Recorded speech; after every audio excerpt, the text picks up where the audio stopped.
Hello दोस्तों, कहानियों का दौर चैनल में आपका स्वागत है।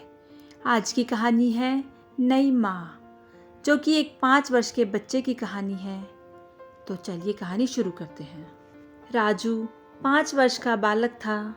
इसी वर्ष उसका दाखिला विद्यालय में हुआ था। स्कूल में जैसे ही टिफ़िन की घंटी बजी, सभी बच्चे एक साथ लंच का बॉक्स लिए एक साथ निकले। रवि भी निकला। वह भी टिफ़िन खोल के लंच करने लगा। उसके बगल से शिक्षक गुजरे। अरे राजू, तुम टिफ़िन में क्या लाए हो? सर, मैं बासी रोटी और चीनी लाया हूँ। तुम बासी रोटी खाते हो? हाँ सर, मेरी नई मम्मी कहती है बासी रोटी खाने से दिमाग तेज होता है, इसलिए मैं बासी रोटी खाता हूँ। दूसरे दिन भी राजू बासी रोटी ही खा रहा था। शिक्षक ने राजू को देखा तो पुनः पूछा, राजू, तुम फिर बासी रोटी लाए हो? राजू, हाँ सर।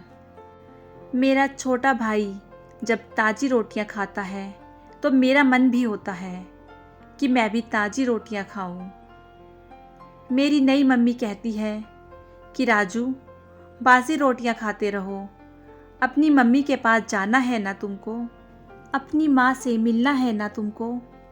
सर, मेरी माँ भगवान जी के पास गई है मेरे लिए खिलौने लाने।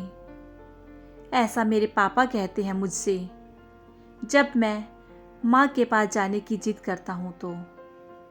सर, अगर आपको भी अपनी मम्मी के पास जाना हो तो आप भी बासी रोटी खाइएगा। अब राजू को उसके विद्यालय में दूसरे बच्चे बासी रोटी बोलकर चिढ़ाने लगे। आज उसके शिक्षक ने कहा कि राजू, कल अपने पिताजी को बुला लाना, मुझे उनसे बातें करनी हैं। राजू के पिता दूसरे शहर में कार्यरत थे। दूसरे दिन वो राजू के स्कूल नहीं जा सके। राजू आज स्कूल नहीं गया था। उसकी मम्मी बर्तन धो रही थी। राजू को घर में ही देखा तो पूछी कि स्कूल क्यों नहीं गया राजू?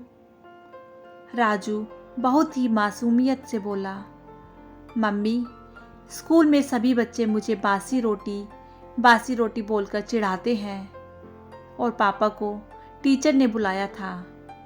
पापा यहाँ नहीं है तो आज मैं स्कूल नहीं गया। वह आगे बोलता गया, मम्मी, मैं इतने दिनों से बासी रोटी खा रहा हूँ। भगवान जी मुझे लेने क्यों नहीं आए? तुम तो कहती हो कि बासी रोटी खाने से मुझे मम्मी मिल जाएगी। भगवान जी मुझे लेने आएंगे। पर अभी तक इतना सुनते ही उसकी नई मम्मी बर्तन धोना छोड़ लपक कर उसे गोद में उठाई, जैसे वही उसकी माँ हो। चूमने लगी, इतना चूमने लगी जैसे वर्षों से कोई बिछड़ी हुई माँ अपने बच्चे से मिली हो। उसका ममता जाग गया था। वह उसे प्यार करने से खुद को रोक ना सकी। आज एक सौतेली माता के हृदय की कालिक धुल गई थी। बहुत देर तक वह रोती रही, उसे चूमती रही। नयन से बहती गंगा धारा के साथ उसके भीतर बैठी सौतेली माता बह चुकी थी। राजू भी स्तब्ध था। उसने रोते हुए माता के आंसू को पोंछते हुए कहा, लगता है भगवान ने मेरी माता को भेज दिया है। नई माँ, मेरा बासी रोटी खाना सफल हुआ। तू ही तो मेरी माँ है। मत रो माँ, मत रो इतना, कहकर वह भी फूट कर रो पड़ा था। नई माँ उसे सीने से लगाते हुए कह रही थी, हाँ राजू, अब मैं ही तेरी माँ हूँ। अब से तेरा बासी रोटी खाना बंद। राजू आज बहुत खुश था। बासी रोटी ने उसे उसकी माता से मिलवा दिया था। दोस्तों, कैसी लगी आपको ये कहानी? मुझे कमेंट करके ज़रूर बताइएगा। यदि इस कहानी ने आपके दिल को छुआ हो तो इस कहानी को लाइक कीजिएगा, शेयर कीजिएगा और मेरे चैनल को सब्सक्राइब करना बिल्कुल ना भूलिएगा। कहानी सुनने के लिए बहुत बहुत धन्यवाद।